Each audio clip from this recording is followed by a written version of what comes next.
La parte correspondiente a la tarde de hoy. Me ha tocado el privilegio, el honor de presentar para esta ocasión a la doctora Rafaela Caballero. Nosotros hemos contado con ella en otra ocasión, no hace demasiado tiempo, y la verdad es que disfrutamos muchísimo con las horas, estuvimos bastantes horas con ella, la exprimimos mucho y la verdad es que disfrutamos bastante, de modo que pues me congratulo en volver a que vuelva a estar con nosotros y que todos ustedes puedan aprovecharla también a ella. Va a tocar un aspecto importante en el síndrome de Asperger, que es la comorbilidad, que bueno, algo se ha dicho ya durante la mañana, a mí me parece que es algo muy importante a tener en cuenta, y sobre todo me parece a mí en el periodo que es la adolescencia, también después en la edad adulta, pero la adolescencia me parece que es un periodo de vulnerabilidad importante, que los niños con este síndrome pueden hacer variar de alguna manera las expresiones de sus dificultades, o sea que se puede producir una variabilidad clínica que es conveniente tener en cuenta. Ella también se referirá en algo a los tratamientos farmacológicos y esa será la parte que ella tratará. La doctora Rafaela Caballero es profesora titular, es psiquiatra, profesora titular de Psiquiatría Infantil del Departamento de Psiquiatría de la Universidad de Sevilla y coordina la Unidad de Investigación de los Trastornos del Espectro Autista en colaboración con la Universidad de Columbia. Desarrolla este programa de investigación en neuroimagen y genética de estos trastornos del espectro autista. Y ya le cedo la palabra a Que muchas gracias por la invitación. La verdad es que cuando he estado aquí yo no lo he vivido como que me exprimieran, sino la verdad me lo pasé muy bien con todos y además es bastante dinámico y yo creo que la sensibilidad que se tiene sobre el tema ayuda mucho a trabajar, ¿no? Yo voy a plantear... Sí, yo sé hacerlo. Creo que está por aquí. A mí me toca señalaros aspectos de comorbilidad, de continuidad y un aspecto de tratamiento farmacológico para que pudierais tener mañana la continuidad del tratamiento psicológico. Lo que quiero plantearos inicialmente, y yo supongo que Amaya esta mañana ha ido tocando muchos temas conceptuales, pero cuando vamos a hablar de comorbilidad, lo primero que tenemos que tener en cuenta es qué es lo nuclear y qué es lo que rodea a eso nuclear. Y yo creo que una pregunta de esta mañana iba un poco en ese camino y yo espero ir por lo menos que tengamos claro determinados conceptos, aunque después hay pequeñas lagunas donde se meten un sitio y otro, pero que los vamos a tener siempre, pero por lo menos que nos quedemos en aspectos fundamentales que hay que siempre mirar. Sabéis que ya os lo habrán encontrado, la psicopatía autística de Asperger ha sido... Bueno, prácticamente hasta que no lo vuelven a retomar Lorna Wing y no aparece en la DSM, prácticamente hasta 1993-95 no se empieza a utilizar el diagnóstico y eso hace que sea un término no muy conocido hasta que se está ahora, digamos, desarrollando. Siempre ha estado, pero no se ha diagnosticado y se diagnosticaba puntualmente en base un poco al conocimiento que determinados psiquiatras infantiles, pediatras o psicólogos pues tuvieran del tema y que les sonara de haberlo leído, pero no era una cosa tan frecuente como por ejemplo el trastorno autista, y la identificación del cuadro pues pasaba un poco desapercibida. Las clasificaciones han ido evolucionando desde 1994 hasta la actualidad y bueno, quizás los criterios al ser restrictivos pueden plantear problemas de subdiagnóstico, pero yo creo que es importante valorar el no retraso cognitivo y el no retraso de lenguaje. Eso es fundamental en un Asperger, aunque os vais a encontrar un subgrupo que plantea que puede haber retraso en el lenguaje que rápidamente se reestructuran antes de los 4 años y prácticamente sin ayuda tienen la normalidad. Podéis encontrar esas dos diferencias, simplemente que sepáis que es preferible tener en cuenta que no haya problemas de lenguaje, pero que podéis encontraros algunos Asperger que tienen esa pequeña diferencia. Con 3 años no habla, pero con 4 habla perfectamente. Y esos saltos espectaculares pues se pueden dar en muchos niños con Asperger y no implica haber tenido ese retraso que no sea Asperger. Por lo tanto, que sepáis que también existe esa diferencia, ¿no?, dentro del criterio diagnóstico. Esto es que lo he escuchado esta mañana y me alegro de tenerla puesta. Tenerla puesta porque yo necesito tener ordenado, yo me dedico a investigación, a mucha clínica, pero es investigación clínica. Eso quiere decir que soy muy cerrada y muy rígida en los diagnósticos. Eso es bueno y malo, pero bueno, de cara a explicarlo yo creo que ayuda.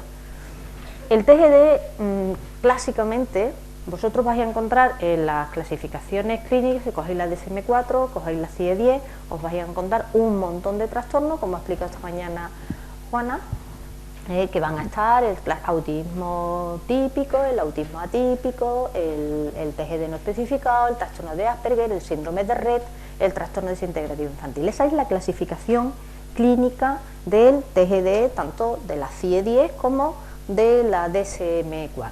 Las diferencias entre ambas es simplemente que la CIE-10 te separa el autismo atípico sintomático de comienzo y mixto, te lo tiene fuera, y en la DSM-4 está todo metido dentro del TGD no especificado, ¿vale? Eso quiere decir que cuando utilizamos la clasificación DSM-4, cuando utilizamos los términos de TGD no especificado es muy grande, y cuando nos vamos a la CIE-10 los cuadros están más definidos y se incorpora uno que no está aquí, que es la hiperquinesia con retraso, el niño hiperactivo con retraso mental y algún rasgo de autismo. Esas son las diferencias entre las dos. Cuando la gente habla del espectro autista y señala es igual que el TGD, siempre, en toda la literatura, en todo lo que leáis, en todas las cosas científicas, siempre que utilicéis esos términos estáis hablando solo de autismo clásico, autismo atípico o TGD no especificado y trastorno de Asperger. Nunca está incorporado ni el trastorno desintegrativo ni el síndrome de Rett. Esos salen fuera, ¿vale? Entonces eso es importante, porque en el espectro autista no están ni el síndrome de Rett ni el trastorno desintegrativo, porque no se mueven, como ha explicado esta mañana Juana. Es decir, yo estoy en el espectro autista y un niño autista en un momento determinado de diagnóstico puede pasar a TGD no especificado o un Asperger, que nosotros pensamos que es Asperger, en su evolución lo vamos a tener que incorporar como un autista porque empeora. Se mueve en el espectro, lo que no se va a mover nunca es ni un síndrome de Rett ni un trastorno desintegrativo infantil, por eso salen de la clasificación del espectro autista. Yo creo que eso, ¿entendéis? El espectro es movible, el TGD no especifica, el TGD, los trastornos de desarrollo son todos, pero cuando se habla del común solo se está hablando de esos comunes, los demás no están, ¿de acuerdo? ¿Qué ocurre cuando aparece algo más? Ese algo más se llama fenotipo autista extendido. El fenotipo autista extendido, ¿qué es?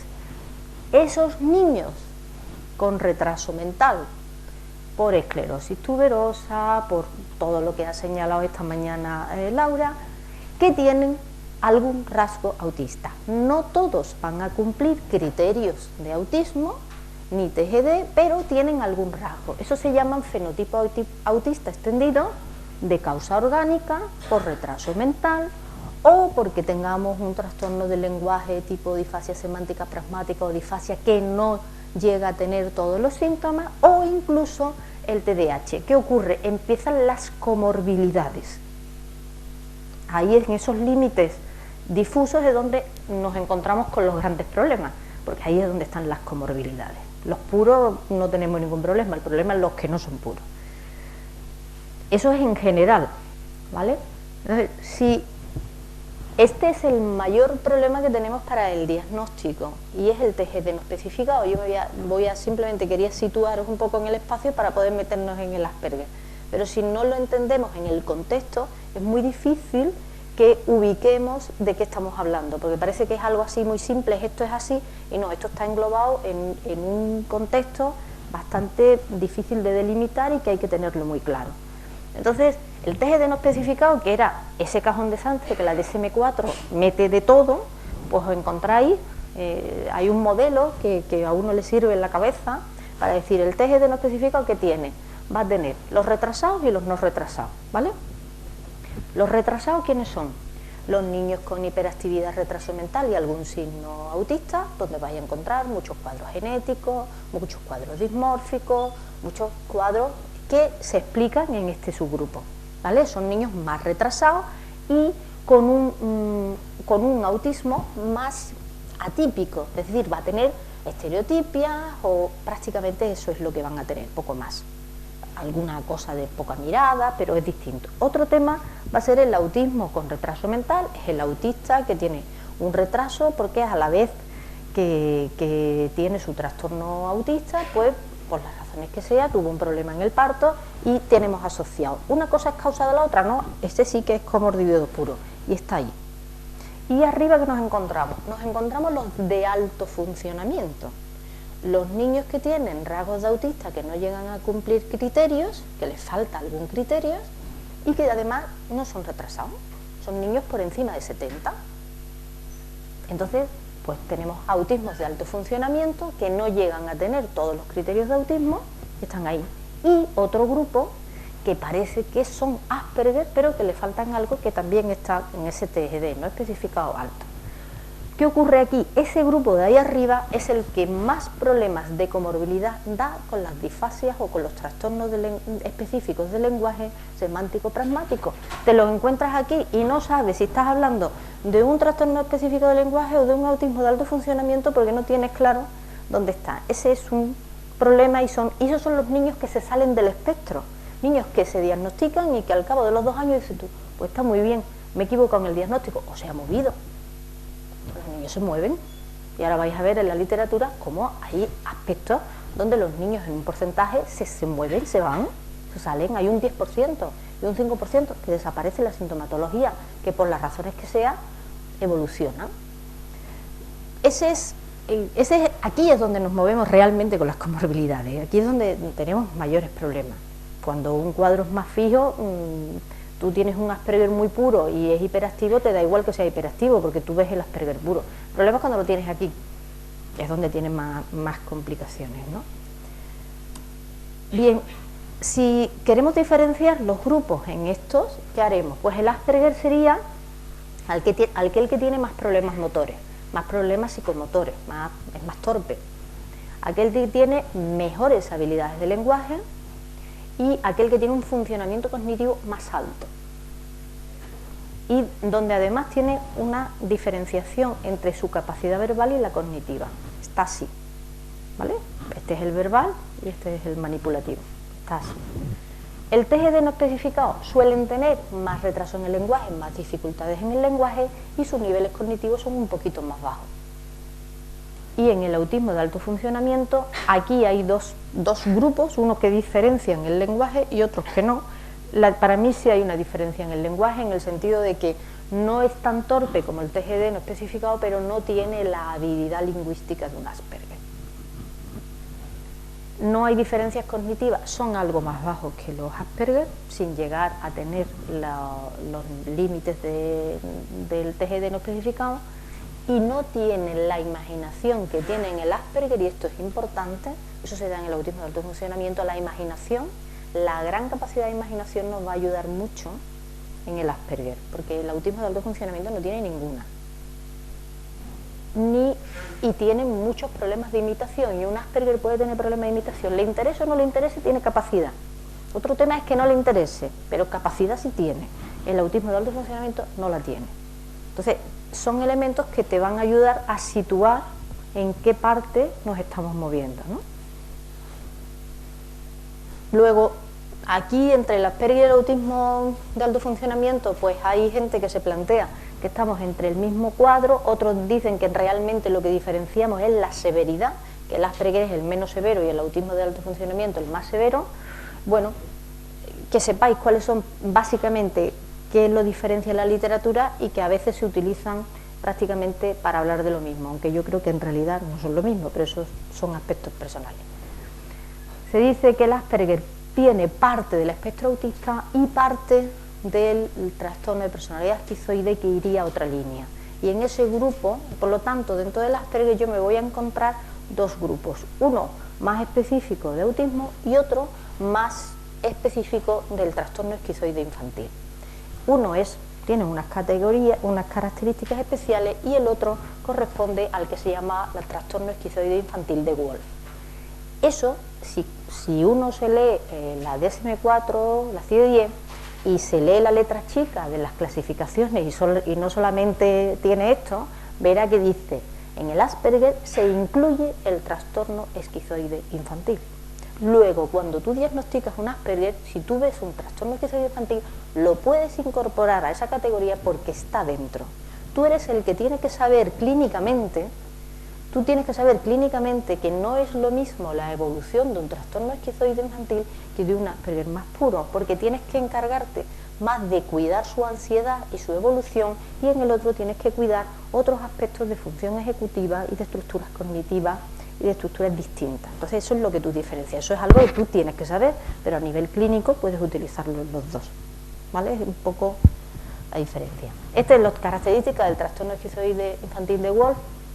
Son niños que les gustan estar solos, que no tienen mucha empatía, tienen una sensibilidad aumentada, es decir, les molesta más cosas, les da la sensación de que los demás, pues, es como, no llegan a tener ideas paranoides, pero son un poquito peculiares en ese sentido. Tienen mucha imaginación, tanta que a veces no son capaces de diferenciar la realidad de la fantasía. ¿Cuántas niñas se creen que son princesas y tienen que ir de princesa porque son princesas? Dentro de que es poco frecuente, pero se va a dar. Entonces, esa pérdida se va a dar más en este tipo de grupos, ¿no? Son rígidos, tienen formas extrañas de comunicación, pero se comunican más que el Asperger. El Asperger, digamos, quiere pero no puede, el Asperger más puro, y en el trastorno esquizoide infantil es que no le interesa. Cuando quiere es capaz de hacerlo, raro, pero lo hace. Y el Asperger, el pobre, es que no llega. A él le gustaría llegar mejor, pero le faltan herramientas. Estamos en un mismo cuadro, pero como con dos monedas distintas. El problema de estos esquizoides es que un 5% evoluciona esquizofrenia si tiene muchas experiencias estresantes y si no sabe manejar el estrés social, que por eso hay que trabajar con ellos mucho el manejo de estrés social. Y raramente van a tener hiperactividad y raramente van a tener déficit de atención, que sabéis que en el Asperger está más frecuentemente asociado, ¿vale? Ese sería un poco, y así ya vamos, yo creo que si vamos separando nos situamos un poquito mejor a la hora de trabajar. Sin embargo, y os vuelvo a explicar, los dos los englobamos en el Asperger porque los dos como criterio están integrados, ¿de acuerdo? Porque no hay tanto problema. El Asperger tendría la pérdida de empatía, el Asperger es más ingenuo, es más monótono y pedante, tiene pobre comunicación no verbal, el lenguaje es pobre, pero la comunicación no verbal la tiene presente. En el Asperger no, tiene déficit social porque no le interesa y va a tener más problemas psiquiátricos en la adolescencia, sobre todo de ansiedad, ¿vale? Este sería un problema en el desarrollo, en el neurodesarrollo, este sería rasgos de personalidad que van a ir aumentando y determinan unas características. Es distinto su inicio, ¿vale? Bien, ¿con qué problemas nos vamos a encontrar en las distintas etapas de la vida de un Asperger? Un Asperger en preescolar va a ser el típico niño hiperactivo, con mucha falta de atención, que agrede mucho, que tiene mucha rabieta y que habitualmente yo creo que la mejor definición que suelen, o dicen los padres, la mejor definición siempre es el niño maleducado. Es que su hijo está muy maleducado. Yo creo que eso tendríamos que puntuarlo como criterio. No sabe comportarse y sobre todo aquí suelen diagnosticarlo a todos de trastorno por déficit de atención o hiperactividad porque es lo más llamativo que tienen. En la etapa escolar lo que tienen es una gran inmadurez en las habilidades sociales, entonces ya está más aislado, es más tímido, es el que no se relaciona, es el que está solo en el patio, y ya llama la atención el que está solo, pero ese ya tiene que tener 7 años, 8 años. Antes ha pasado desapercibido desde otra perspectiva. Y cuando llegamos a la secundaria nos encontramos un niño muy problemático o muy desgraciado. Muy problemático porque es una etapa muy conflictiva, ellos tienen mucha ansiedad, ellos han vivido ya la sensación de rechazo por parte de los demás y tienen un aprendizaje de cómo funciona el cole, cómo se comportan los niños, los profesores y el mundo escolar con él. Y tienen su propio aprendizaje, todos aprendemos a lo largo de la vida en base a cómo nos vaya funcionando. ¿Qué ocurre?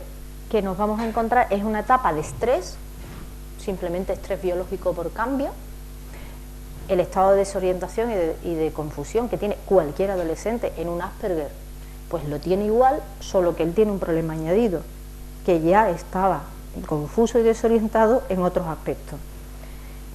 Nos podemos encontrar el que se harta y se acabó, hasta aquí he llegado, y entonces el próximo que me diga déjame pasar, lo cojo y lo estampo contra la pared y tengo los estallidos de trastorno de conducta. Entonces el niño es un disocial porque ya no entiende más, ya no aguanta más lo que pasa, y está el otro que sí, que sigue siendo como era, tan inocentón, y que le encanta estar con los demás para que los demás jueguen a costa de él, porque para él esa diferencia no existe, están jugando con él. Y se convierte en una víctima, y después sí vamos a tener problemas de autoestima y problemas de depresión secundarios a esta vivencia escolar. Aquí yo creo que empezamos a ver la comorbilidad por dónde va a ir. Un Asperger, por lo tanto, nos lo vamos a encontrar con signos de hiperactividad, con signos de ansiedad, con signos de trastorno obsesivo compulsivo, con problemas de personalidad, con problemas afectivos y con problemas conductuales. Es decir, nosotros vamos a verlo de fuera y tendremos que ir buscando qué es lo nuclear y qué es lo de dentro, porque tienen claramente diferencia. Entre un Asperger y un afectivo hay que pensar que yo puedo tener un Asperger y tener una depresión. Yo puedo tener una depresión sobre todo secundaria a las dificultades sociales que tengo, porque yo quiero ser como los demás y no lo soy. Es decir, básicamente mi trastorno afectivo es muy de autoestima y muy de incapacidad de relaciones. Entonces, lo que soy es muy irritable, pero pensar que cualquier depresión infantil y de adolescencia, lo primero que va a aparecer es la irritabilidad en lugar de la tristeza. Lo que pasa es que la irritabilidad en un depresivo tiene un cierto control y en un Asperger tiene un descontrol absoluto, porque ese planteamiento de no poder controlar la impulsividad está presente. Los Asperger, cuando tienen el aspecto más afectivo, se vuelven más obsesivos, se vuelven más estereotipados, están más inatentos, el pensamiento abstracto no les sirve, con lo cual tú no puedes ayudar al Asperger en adolescente con los planteamientos habituales de cualquier adolescente cognitivamente, porque es que no llegan, no entiende lo que le estás diciendo. Tienes que plantearle las cosas desde lo concreto, nunca desde lo abstracto. Y tienen dificultad para percibir las emociones en el de enfrente y sus propias emociones. Y si soy un adolescente y además yo ya estoy confuso por mi problema de estrés biológico y encima tengo sentimientos que no reconozco y que no sé qué me pasa, pues evidentemente los estallidos de ansiedad siempre van a acompañar a los cuadros depresivos. En el caso de que tuviéramos un trastorno bipolar, tendríamos que pensar que el niño bipolar es más irritable crónicamente, siempre es así. El Asperger siempre lo va a tener en periodos donde tenga dificultades en la escuela, en periodos de exámenes, en periodos donde es secundario, es reactivo. El humor en el bipolar es mixto, estoy muy contento y muy triste. El Asperger es más estable. En el bipolar tiene subidas y bajadas, en el Asperger no. En el Asperger o estoy muy triste o estoy como siempre, normal. Y el riesgo de suicidio en bipolar es mucho más alto que en el Asperger, que es bastante raro. El Asperger te puede decir, me quiero morir, me quiero matar, pero me quiero matar para él es una solución razonable y lógica a no poder resolverlo, porque lo ha visto en la tele o porque lo ha leído, pero no tiene el componente emocional que tendría un bipolar. Entonces, es distinto. Entonces eso sí tenéis que aprender un poco a verlo. La comorbilidad con los trastornos bipolares se da en el Asperger, es decir, podemos tener un Asperger y en un momento determinado nosotros vemos que un niño que tienes perfectamente, que lo conoces de siempre, que llega a los 16, 17 años y te aparece un cuadro que ya es distinto a lo que tenía, hay un corte y se parece más a un ciclador. Bien, se puede dar, evidentemente, hay una comorbilidad no muy alta, pero se da. Hay una variación entre 4,2 y 17 que es 1 punto, 2 puntos más que en población normal, o sea que tampoco es una cosa que esté asociada, tiene que tener antecedentes familiares, hay una serie de elementos y se mueve Siempre que un Asperger tiene un cuadro bipolar, lo que sí es verdad es que es un poquito distinto, porque su propio cuadro nuclear le marca la diferencia: menos variación cíclica, menos agitación, más timidez y menos agresión. La propia personalidad, la propia forma del Asperger hace que el otro cuadro comórbido funcione de otra manera, ¿no? Ese sería el punto de los afectivos. El otro gran punto, yo creo que es donde más problemas podemos tener, es con el déficit de atención, hiperactividad. Si hay algo que se asocia a un Asperger, yo creo que con que el que más se puede uno confundir es con el DAM. El DAM es un déficit de atención, es un cuadro de trastorno por hiperactividad, igual, pero que se asocia a un retraso en la coordinación motora. Me han pegado. Entonces, claro, un Asperger tiene como parte de su diagnóstico dificultades psicomotoras, con lo cual mezclamos. Entonces, es un síndrome que es una subvariante del TDAH, está señalado por Gilbert, es la antigua disfunción cerebral mínima, son niños que están ahí en el límite de todo, pero que se va a asociar siempre al trastorno de desarrollo de la coordinación motora, y se considera que cuando un niño tiene este problema de pequeñito, probablemente está señalándote que va a ir hacia un espectro autista. Es como si fuera algo predictor del espectro autista. Aquí a lo mejor nos encontramos a niños de 3-4 años con este cuadro, que en su evolución empiezan a aparecer rasgos de Asperger tardíamente. ¿Cómo sería el DAM? Déficit en atención, dificultad en coordinación motora y problemas visoperceptivos. Se asocian. Gran impulsividad, hipotonía, dificultades perceptivas, problemas en lectoescritura o en matemática, problemas de lenguaje, expresivo-comprensivo, semántico-pragmático y, más raro, articulación.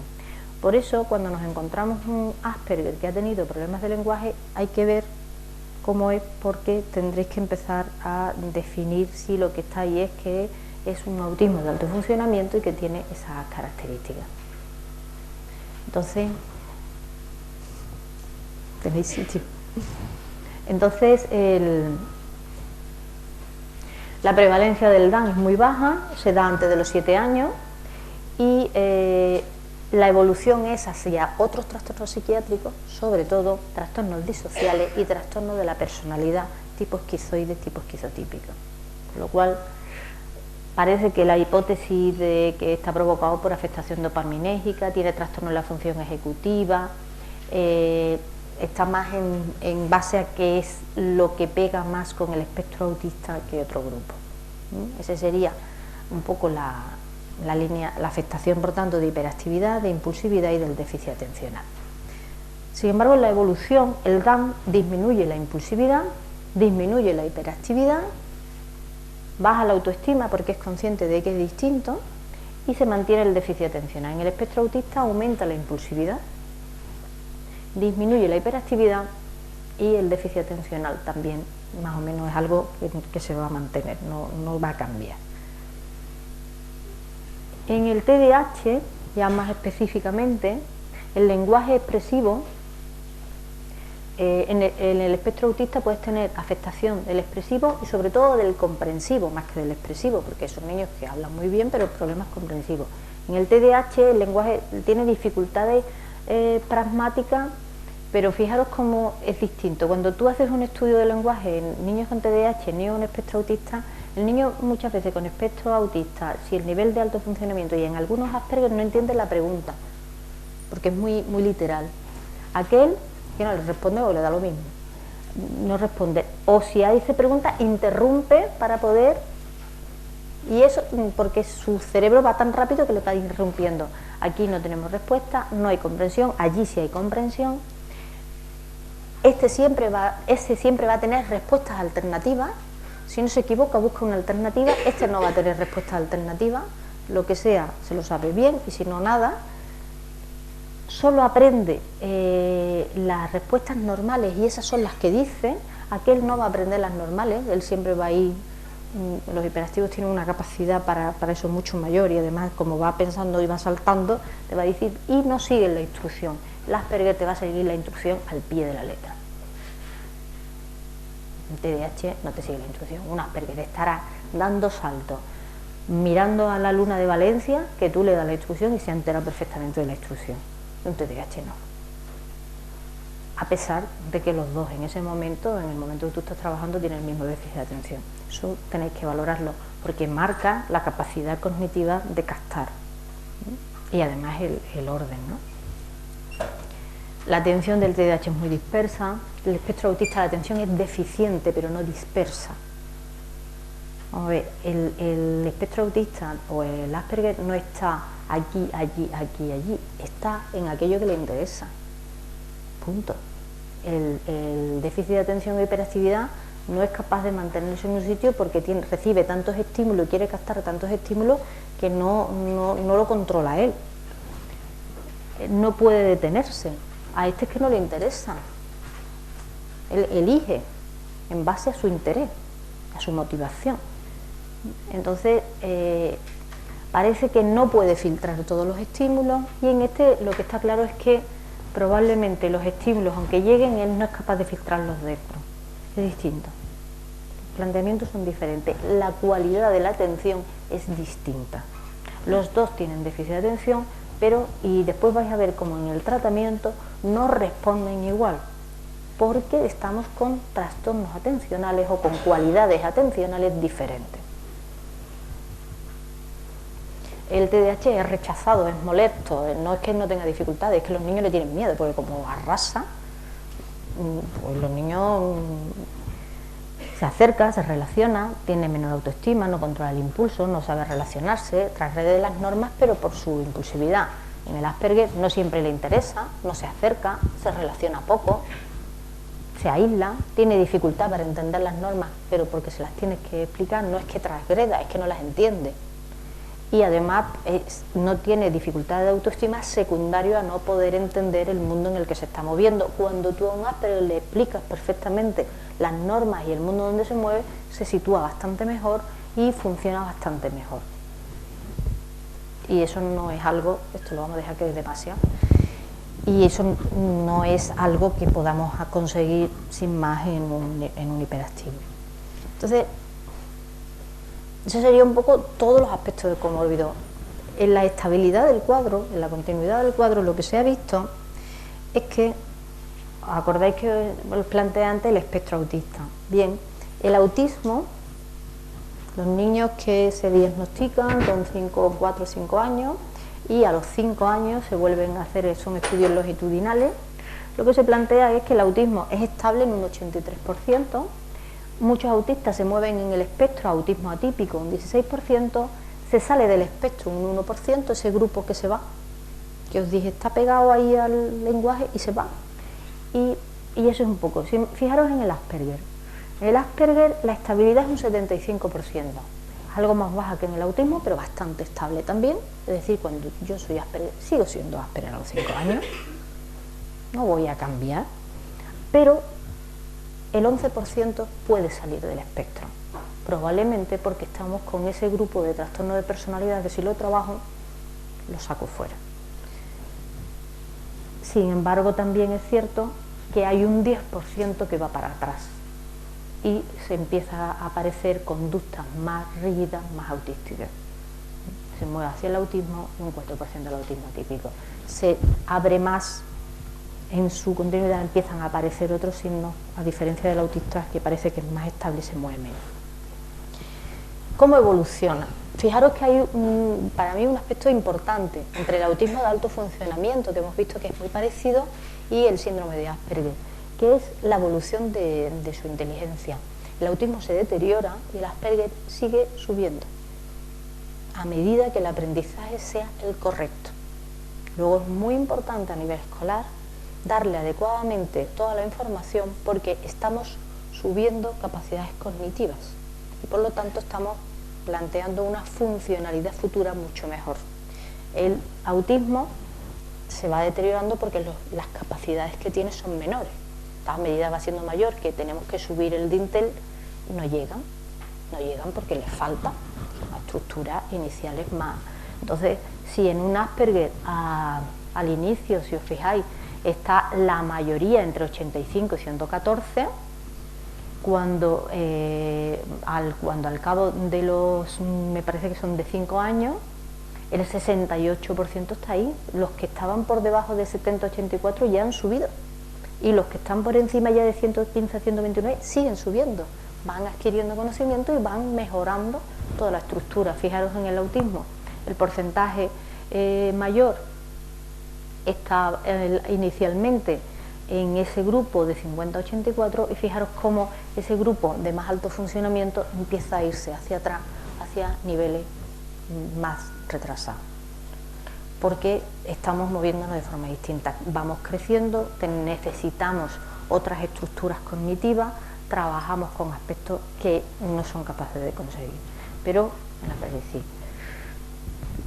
Hay cambios significativos, hay diferencias significativas, y estamos con autismo de alto funcionamiento, y eso implica que a nivel de tratamiento escolar es muy importante diseñar adecuadamente la forma de trabajar con estos niños, porque la evolución nos está marcando y su pronóstico.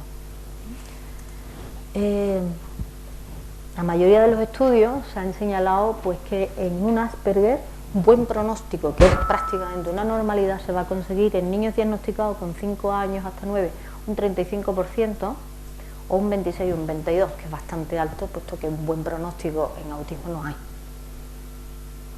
Puedes tener moderado, que es moderado, que ahora lo vamos a ver exactamente las diferencias. Sin embargo, fijaros que lo que va a marcar esa mejor evolución va a ser su CI, su nivel cognitivo. Y volvemos otra vez a lo mismo, si nos sube porque tienen capacidades, lo que nosotros le enseñemos y le vayamos aplicando es lo que va a marcar que tenga una evolución, es decir, que el colegio, la estructura cognitiva y la forma de aprender les va a cambiar su pronóstico final.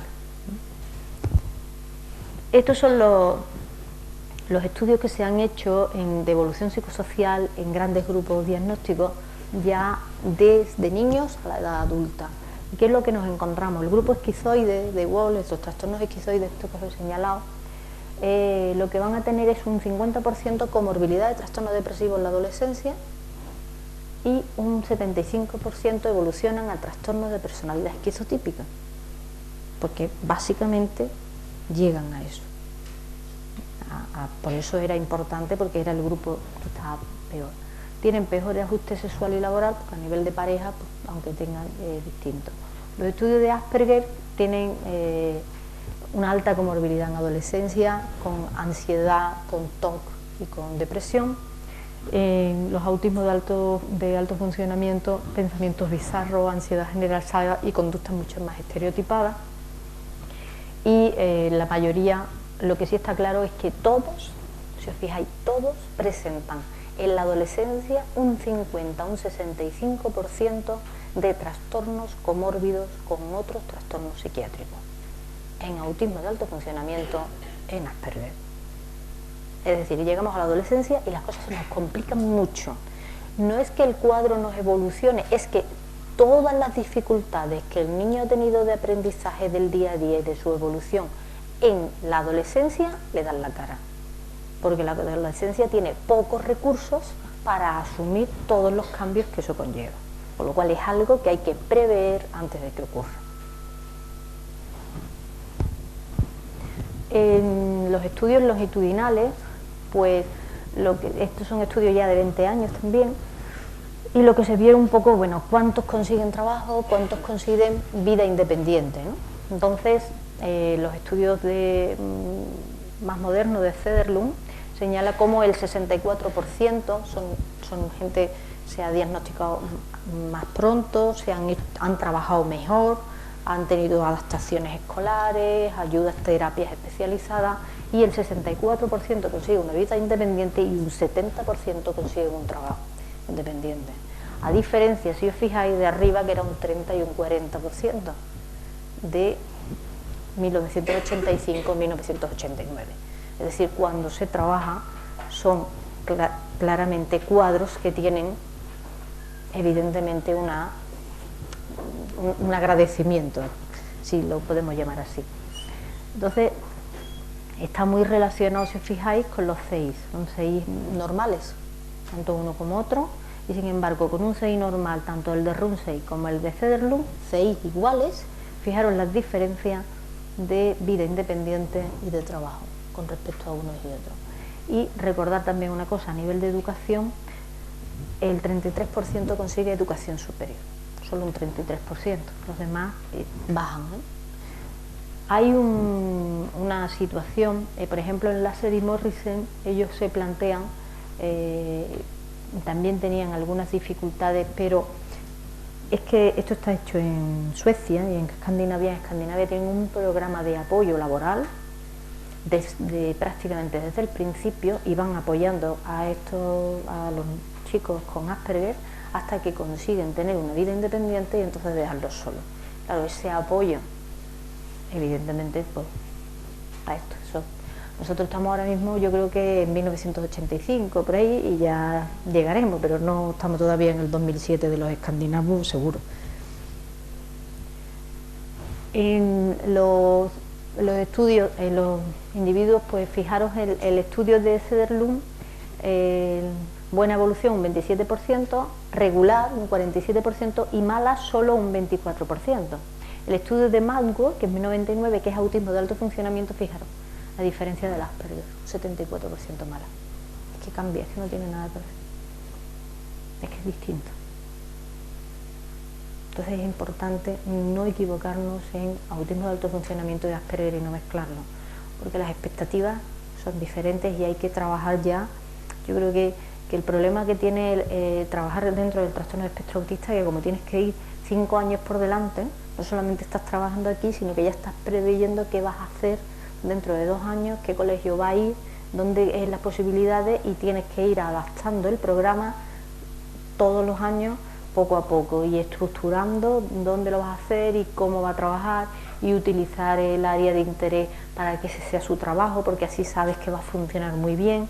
Entonces tienes que matizar que el área de interés sea buscarle la utilidad social al área de interés. Entonces tienes que ir pensando continuamente y diseñando continuamente un programa de tratamiento. En muchos sitios, en Estados Unidos y en algunos sitios, existen para todos estos niños con graves dificultades que tienen buena perspectiva un tutor. Un tutor es un coordinador de todos los que trabajan con el niño, que es el que tiene claro en la cabeza por dónde va.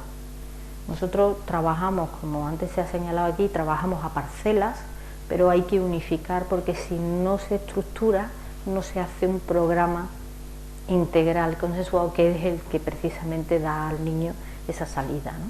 Si lo trabajamos a trozos, nadie manda, y como nadie manda, el que no puede mandar es el padre o la madre que hace lo que le dicen, pero que tampoco tiene que ser un gran experto, porque además no es su función. Entonces, realmente ahí es donde muchos niños se pierden en aquí, y no hay una coordinación de programa, ¿no? Bien, estos son la evolución a qué cuadros, y hay fijaros, trastornos psiquiátricos asociados, fijaros los porcentajes tan altos. ¿Cuáles son? Depresión, ansiedad, la esquizofrenia. Yo creo que hay que quitarse el susto de la esquizofrenia. Tienen el mismo porcentaje de esquizofrenia que la población normal. Es decir, puede ser tan esquizofrénico como cualquiera de los que sean menores de 25 años. Yo ya me he salvado. Otra cosa tendré, por lo menos tengo un Alzheimer, pero de esquizofrenia no. Pero todos los menores de 30 años, las posibilidades de tener esquizofrenia son exactamente las mismas de cualquier Asperger. Nos estamos moviendo con porcentajes absolutamente dentro de población normal.